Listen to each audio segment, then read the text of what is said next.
que lo que ha habido ahora es una pantomima.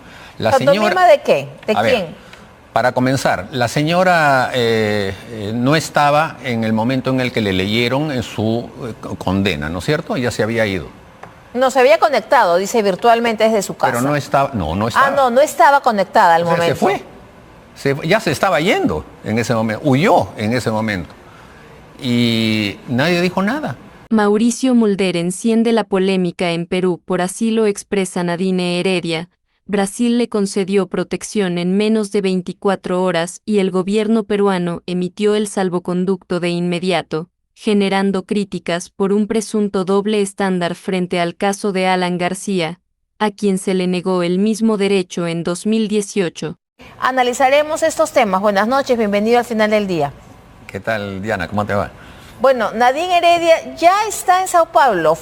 Es decir, en menos de 24 horas no solamente consiguió el asilo, consiguió el salvoconducto y esta madrugada un avión de la Fuerza Aérea de Brasil la recogió y ahora ya se encuentra en Sao Paulo. Efectivamente. ¿Cómo analizamos este salvoconducto y asilo express? Bueno, en primer lugar yo me pregunto, o te pregunto también porque tú debes recordar, el señor Cateriano ya fue a Brasil a denunciar este tema, porque cuando se trató del caso de Alan García, él hizo eso. Ahí fue estamos hasta allá viendo, precisamente. Así es. Ahí estamos viendo a Nadine Heredia que luce un collarín. Esas son las primeras imágenes de Nadine Heredia en Sao Paulo. Ya está ella en Sao Paulo, Brasil, con su menor hijo, con Samir Humala Heredia. Efectivamente, ha sido un desenlace express, por decirlo de algún modo. En menos de 24 horas ella ya está. Usted estaba recordando. Yo estaba recordando todo lo que pasó con el momento en el que Alan García entró a la embajada del Uruguay y le dieron el salvoconducto y le dieron además el asilo. El hecho de que en ese momento toda la caviarada empezó a hacer toda su alaraca, hay que recordarlo, porque, por ejemplo, el señor Gino Costa ya se fue a la puerta de la embajada del Brasil a golpear a alguien ahí, porque eso fue lo que hizo cuando fueron a la embajada del Uruguay y agredieron a Lucho Alba, que era simplemente un militante del partido que vivía por ahí, ¿no? Ahora, o sea, pero ver, aquí lo sí que han digo habido es, críticas también. Yo digo estas cosas porque en nuestro país una cosa que le gusta a la caviarada puede ser lo mejor del mundo, ¿no? La señora Rosa María de Palacios, decir, solamente quería verlo por escrito, ¿no? Ya escribió eso también con el caso de la señora Humala. O sea, usted está hablando aquí que hay dos medidas distintas, dos varas distintas. Lo que quiero decir es que toda esta gente que durante tanto tiempo atacaron a los partidos políticos como el mío, ¿a dónde están en este momento? O sea, cuando Alan García era el perseguido, ahí sí, era un escándalo, ¿cómo es posible? Que no sé qué. ¿Y ahora qué están? Con el rabo entre las piernas. Y eso es lo que a mí me subleva. Porque después la gente se olvida de estas cosas y siguen pontificando para arriba y para abajo. Entonces, eso es una de las cosas que uno tiene que siempre recordar, porque en nuestro país la gente es absolutamente... se olvida de este tipo de cosas y no llevan a una cuenta real de lo que son las personas que tienen este tipo de cargos en un país. Quizás porque el gobierno no quiso alguna alaraca de algún tipo, es que Brasil le dio rápidamente el asilo y el gobierno peruano le expidió inmediatamente el salvoconducto. Escuchemos lo que ha dicho hoy día el canciller Elmer Cialer. Porque hoy día, después del Consejo de Ministros, Elmer Cialer ha explicado, aquí ha habido una crítica fundamental, y es que cuando hay una persona condenada, no se le puede o no se le debe dar el asilo, pero el asilo le corresponde no al Perú, el que da el asilo es el Brasil, ¿no? Entonces así llama la atención, además que no llama la atención, se entiende, pero escuchemos ahora lo que dice el canciller Elmer Cialer. Ingresó a las instalaciones de las oficinas de la Embajada del Brasil en el Perú a las 11:15 horas. y que de inmediato solicitó la concesión del asilo diplomático para ella y para su menor hijo, y expidió los salvoconductos correspondientes para la señora Heredia y su hijo menor. No especifica la Convención de Caracas que tenga que dar explicación o motivación alguna o tener algún sustento. Simplemente le otorga al Estado deslizante la potestad de otorgar esta figura, este beneficio. Que la Embajada del Brasil estaba plena y totalmente informada sobre la sentencia de la señora Heredia por el delito de lavado de activos. Bueno, ellos, el canciller dice que era una obligación del Perú emitir el salvoconducto una vez que Brasil ya le había dado el asilo alegando persecución política, ¿no? Eso es lo que dice el tratado. Pero por eso yo recuerdo que cuando los tratados se firman hay que cumplirlos y no solamente cuando les conviene a las personas que tienen el poder. El señor Vizcarra, por ejemplo, no quiso hacer respeto de ese derecho, ¿no? Él no le dio ningún salvoconducto a Alan García. Y entonces, en un país como el nuestro, en donde la ley es buena cuando me conviene y cuando no me conviene, entonces que sea para el otro, entonces es lo que yo siempre estoy señalando, que lo que ha habido ahora es una pantomima. ¿Pantomima de qué? ¿De quién? Para comenzar, la señora no estaba en el momento en el que le leyeron su condena, ¿no es cierto? Ya se había ido. No, se había conectado, dice virtualmente desde su casa. Pero no estaba, no estaba. Ah, no estaba conectada al momento. Se fue, ya se estaba yendo en ese momento, huyó en ese momento. Y nadie dijo nada. No se supone que la persona tiene que estar presente para escuchar la sentencia y decir si está a favor o en contra y qué cosa va a hacer, si va a apelar o no. No ocurrió esa cuestión. Ya la señora se estaba yendo y seguramente ya todos sabían que se estaba yendo al Brasil. Y yo creo que en el propio Poder Judicial seguramente han estado mirando pues las musarañas. No se dieron cuenta que apagó la cámara, digamos. Eso es lo que usted está diciendo. Evidentemente. Entonces todo esto ha sido armado. Y ha sido armado por Lula, que es el gran corruptor de toda América Latina, y todos sus corifeos que recibieron plata y que todavía aquí en el Perú siguen estando tranquilos, ¿no? La señora Villarán, no pasa nada. ¿Y qué va a pasar? Seguramente nada tampoco, ¿no?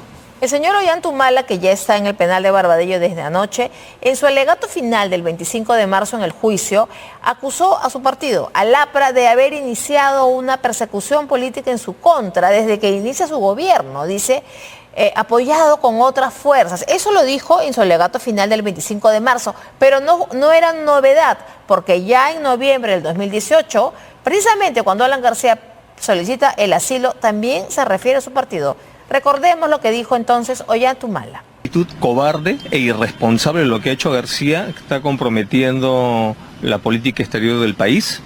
Está mintiendo groseramente cuando se autodenomina él perseguido político, no lo es, más bien quiere hacerse pasar como víctima el que ha sido victimario. Yo soy un testigo de excepción, cuando hemos sido gobierno, cómo nos han enfrentado este bloque antidemocrático que es el Fujimorismo y el APRA.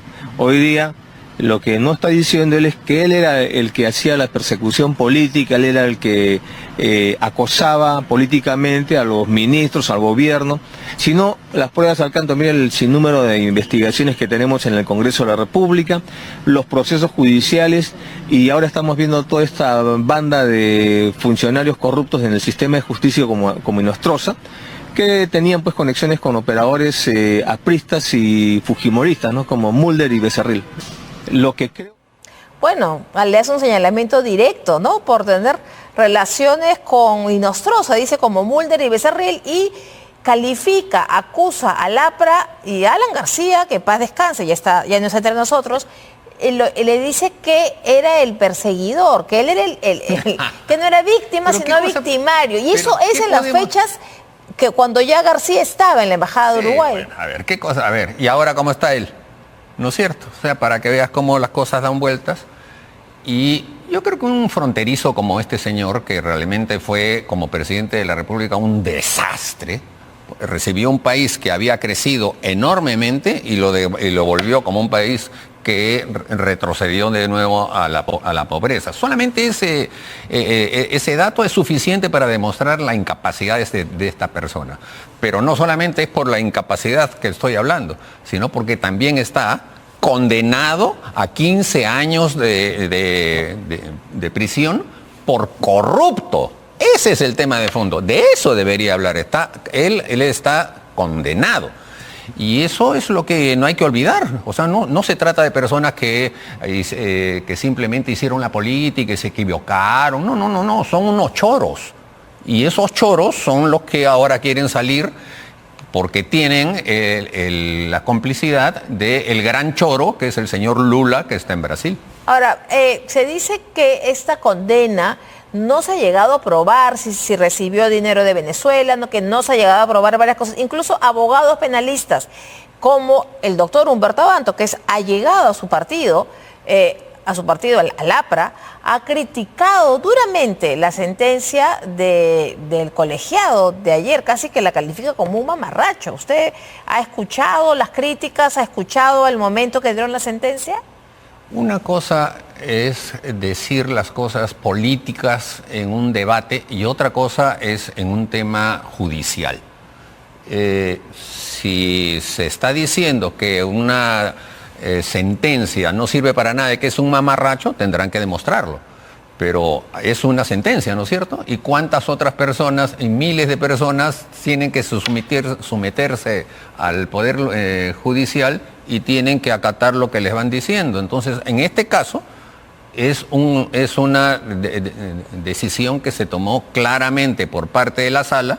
Y bueno, pues si no están de acuerdo, pues harán con sus abogados lo que quieran. Pero lo que todos los peruanos sabemos es que la realidad es que fueron una manga de choros que se levantaron todo el dinero que pusieron. Ahora, se critica mucho, más allá de que no se haya probado si en las valijas diplomáticas venía o no venía el dinero de Venezuela, más allá de que según los defensores, o mejor dicho, los críticos del fallo, que no se ha demostrado el origen ilícito, más allá de eso, lo que se critica y podría parecer razonable es que lo de ayer ha sido un adelanto de sentencia. No es la sentencia completa se va a dar el 29 de abril, pero le han dado prisión inmediata a Ollanthumala. Entonces ahí sí algunos acusan de que puede haber habido un abuso. ¿Usted lo ve como un abuso? Bueno, yo no soy abogado penalista, no conozco ese tipo de resquicios, pero me imagino que tendrá alguien que lo pueda explicar, ¿no? De una manera clara y firme. Lo real es que la sentencia se dio. O sea, todos hemos visto a la doctora leer la sentencia. Y ahí se acaban los temas. O sea, yo no veo que eso se pueda volver un momentito, vamos a hacer una corrección, tráigame un borrador. No, yo no creo que así funcione. Es un adelanto. Ahora, usted cuando iniciábamos la entrevista recordaba lo que hicieron algunos personajes políticos cuando en noviembre del año 2018 el expresidente Alan García solicitó un asilo político en la Embajada de Uruguay, que finalmente no le fue concedido. Usted nos puede confirmar lo que nos contaba ayer el embajador Carlos Pareja. Decía, Alan García va a la embajada porque ya le habían ofrecido que sí le daban el asilo. Luego retrocede el gobierno uruguayo. ¿Por qué retrocede? ¿Por presión? Por presión. Mira, la persona que habló con el embajador Barros fui yo. Por encargo del partido, yo fui a la casa de Alan y de ahí me fui donde el embajador, porque el embajador decía que si un dirigente del APRA le pedía el asilo, él lo daría. Y yo fui y hablé con él. Y lo dio abiertamente. Y yo regresé a la casa de Alan y fuimos a la embajada y el embajador abrió la puerta y le dijo, bienvenido al Uruguay, señor presidente. Eso yo lo he contado varias veces. Y lo que ocurrió fue que toda esta gentuza que yo me estoy mencionando ahora, empezaron a hacer todo una revolución inmensa para que Alan García no tenga el salvoconducto ni el derecho, que ahora están hablando como si nada. No, sí, es mi obligación, tenemos que dar el salvoconducto, ¿no? En esa época no dieron nada, más bien golpearon a todos los apristas. Cuando era otro gobierno también, ¿no? Así es, era el gobierno... El gobierno de Martín Vizcarra. El señor Vizcarra. El señor Vizcarra escribió documentos y se los mandó al señor presidente del Uruguay con puras mentiras. Con puras mentiras. Ahí está ese pobre hombre y seguramente en algún momento también le va a caer una sentencia, porque todos esos son personas que tienen antecedentes penales de ser choros.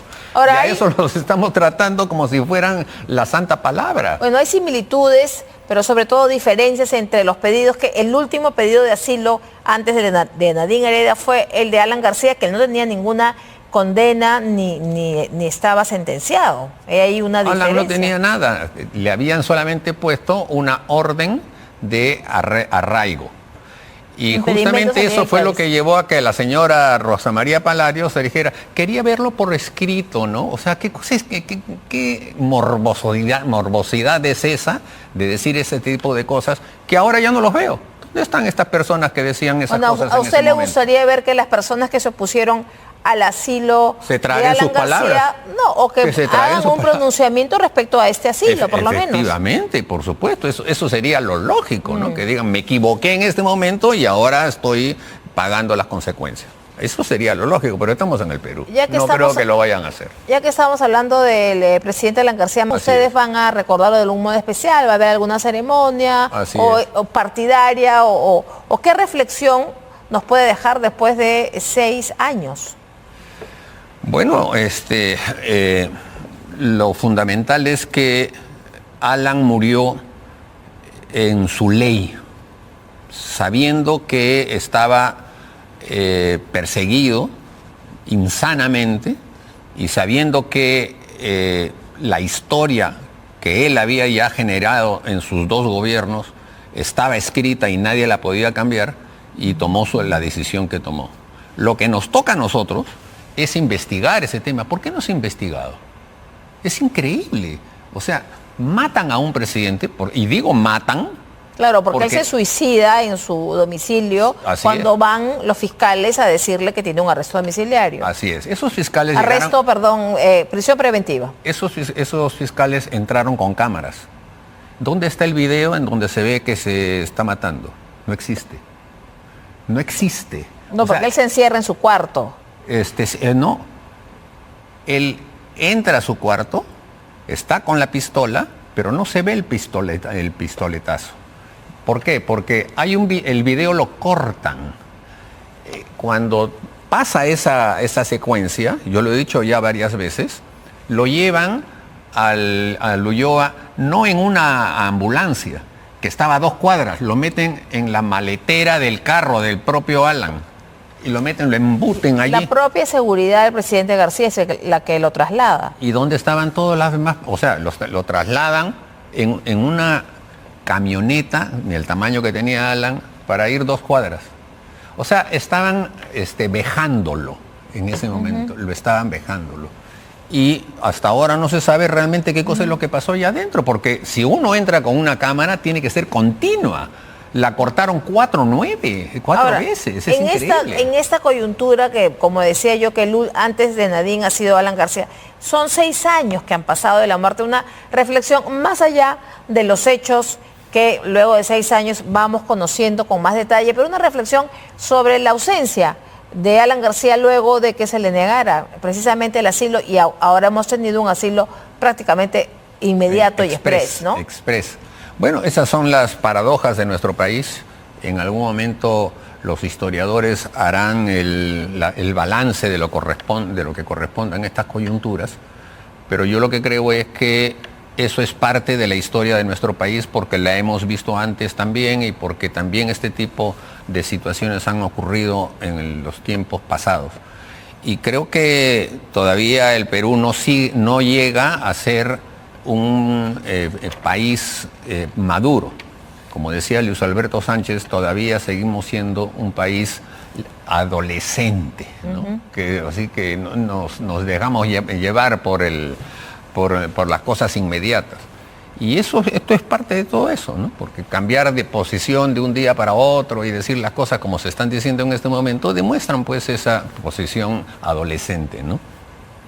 Ahora, seguimos siendo, usted dice, un país adolescente. Hemos hablado ahorita de una paradoja de que se cumplen mañana 6 años de la muerte del expresidente Alan García, luego de que se le negaron asilo. Segunda paradoja, y es que justo le dan en la víspera el asilo, en la víspera del aniversario de la muerte de Alan García, se le concede el asilo a Nadine Heredia. Y otra paradoja es que hemos recordado el día lunes el fallecimiento de Mario Vargas Llosa, que surja la política oponiéndose a Alan García, y al final, durante el gobierno de Alan García, García Pérez lo condecora y Mario Vargas Llosa reconoce el gobierno, el segundo gobierno del presidente Alan García. Ahí podría haber una lectura política interesante, ¿no? Usted, claro, siendo militante, ha sido testigo de todo, ¿no? Así es, sí, yo recuerdo perfectamente ese momento.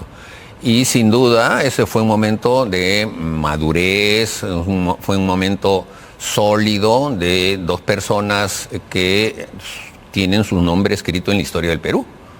Y eso creo que es lo que en ese momento ambos quisieron hacer, dejar el legado de que por más que haya guerras internas y haya odio, el país sigue siendo, nuestro querido Perú sigue siendo lo que es, y por ahí seguimos teniendo que trabajar.